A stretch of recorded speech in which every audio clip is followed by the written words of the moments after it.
Hello everyone, welcome once again to Pop Culture Comics in Overland Park, Kansas. It's time for brand new comic book reviews. As usual, I'm going to count down my top 3 DC and Marvel books of the week. Then I'm going to do a kid's book, then I'm going to do an indie book. And so it's time now for my number 3 of the week, Booster Gold, number 46. Booster Gold is the one regular DC book that's part of Flashpoint, and I haven't been keeping up with it, but being the Death of Superman fan I am, when I saw this cover, I had to see what was being done with Doomsday and the alternate timeline. I felt a strange sort of relief reading this issue, as it's really nice to read about a protagonist in Flashpoint who knows everything I do about the regular DC universe. Booster's trying to fix the timeline, and here he's dealing with a foe in Doomsday who oddly has kind of the same problem he does in a roundabout way. This reality isn't what he wants it to be. Doomsday doesn't know the government has Superman hidden away in a secret project, of course, and he's rampaging around looking for him anyway, just like he did in the Death of Superman arc. In the Flashpoint reality, the government has unearthed him and devised a way of controlling him, which of course doesn't really work the way it's supposed to. And Booster finds himself having to deal with Doomsday alone with no Justice League and no Superman to help. Suffice it to say, this isn't the weekend easy-to-beat Doomsday, and Booster has no chance at all. It doesn't help the General trying to control Doomsday thinks Booster's responsible for killing everyone Doomsday kills.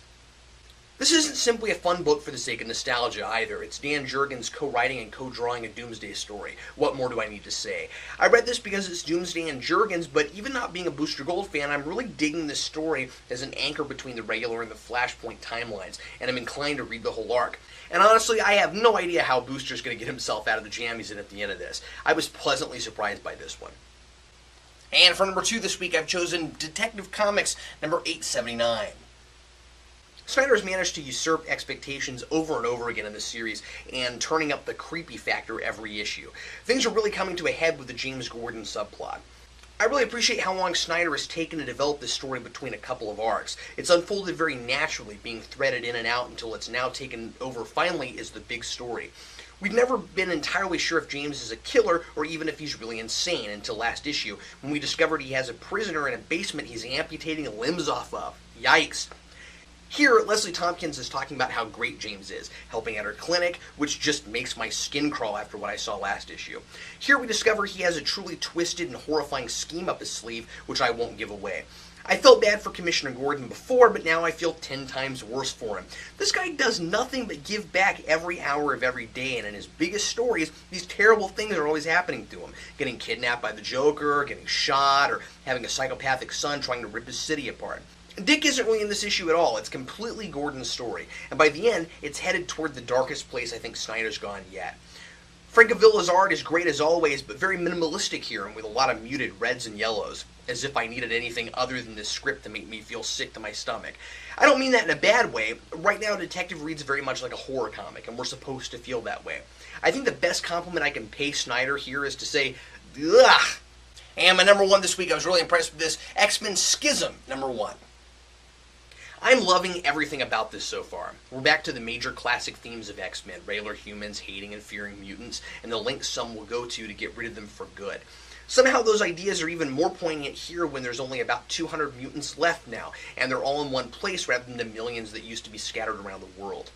Scott and Logan go to a global weapons summit where Scott makes a speech about the mutant community wanting to see all the remaining Sentinels destroyed, and he's met with ridicule. One man says there's no proof that there ever even were Sentinels, to which Cyclops responds by telling him he's not making up machines that have been trying to kill him since he was 16. Our dual protagonists for the series are Cyclops and Wolverine, who really come alive here, and I love how much character stuff Jason Aaron gives the both of them. If you've read the press releases, you know that the reason the series is called Schism is because Scott and Logan will, at some point in this, have a falling out and split the team in two. But this issue really focuses on their working relationship and their friendship. Regardless of their differences, we can tell these men really respect and care for each other. At one point, Cyclops thanks Wolverine for coming with him to the conference, even though he ordered him to. He thanks him for always being there. And Wolverine says, "When there's someone worth following, I follow." I like that line. Cyclops returns with, "That's maybe the nicest thing you've ever said to me." Later, Wolverine has a tender moment where he sits down with a 14-year-old female mutant and eats ice cream. These moments make these characters more human. If the reader is really invested in them, it'll be harder to see Scott and Logan become enemies later, and Aaron's doing a great job planting seeds for that. There's a very powerful kid manipulating things so that humans and mutants will go to war, and a meeting about getting rid of Sentinels ends with Scott and Logan fighting off Sentinels. The art here is incredible too, and there's a spectacular 2-page battle spread in the middle that I'd bet money we'll see on posters soon. This is an extra long book with a $5 cover price, but I think it's well worth it. And don't be scared off if you haven't been reading X titles lately, or if you're worried you can't follow it because of X-Men's reputation for being ultra complicated. It's really very easy to pick up without prior knowledge, and Aaron does a good job of mixing a little background into the exposition without it getting in the way. My kids' book for the week is Marvel Adventures Superheroes number 16. I'm not going to say long-time adult Marvel readers would really love this, but it's great for younger kids who aren't familiar with the Marvel Universe. What it's best for is introducing kids to the classic characters and elements of the universe, and especially with the Captain America movie nearly upon us, I'd say this is a good issue to get a kid who doesn't know anything about the character. Spider-Man fights with Captain America for the first time against the Great Gargoyle, who's trying to put together the original super soldier serum that made Steve Rogers Captain America. It's about Spider-Man's respect and reverence for Captain America and his appreciation for Captain America's time, the World War II era. There's some talk about people's attitudes toward war and serving the country now versus what they were back then. I don't think the book is too nostalgic toward that era so much as trying to make a point about what Captain America stands for as an American symbol. The freedom to better yourself and to, in turn, try to better the world, which is the crux of a speech Cap gives to Spider-Man. I'm not going to say the issue isn't kind of messagey, but it's a very Captain America thing to do, and there's a fun little twist at the end that makes it a lot better. This is very much in the spirit of the early Stan Lee days of Marvel, both in terms of plot and dialogue, and I, for one, like a good standalone story in that style every so often to balance out all the edgy, deep, and complicated storytelling I read in other books.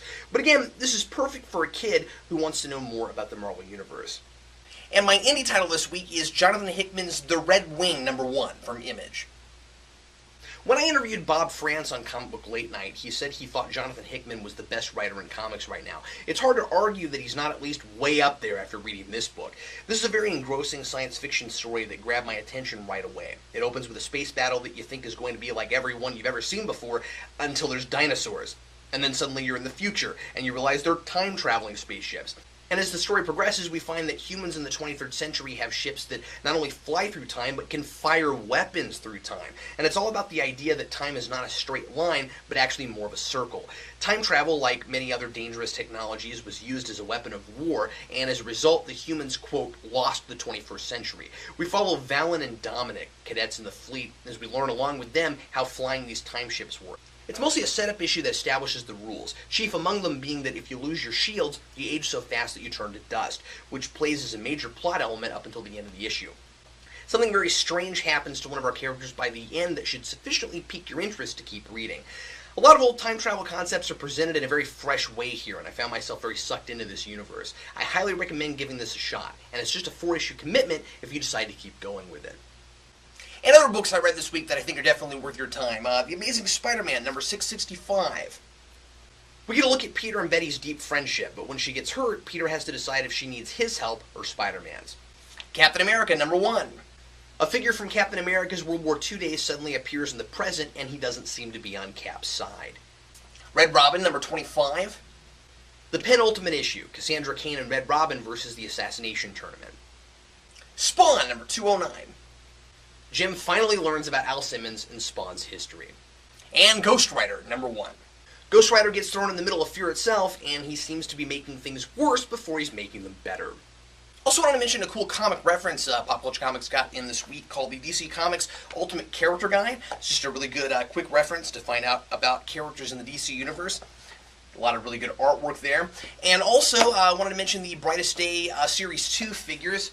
Here is Mira and Firestorm, and also available are Martian Manhunter and Hawkman.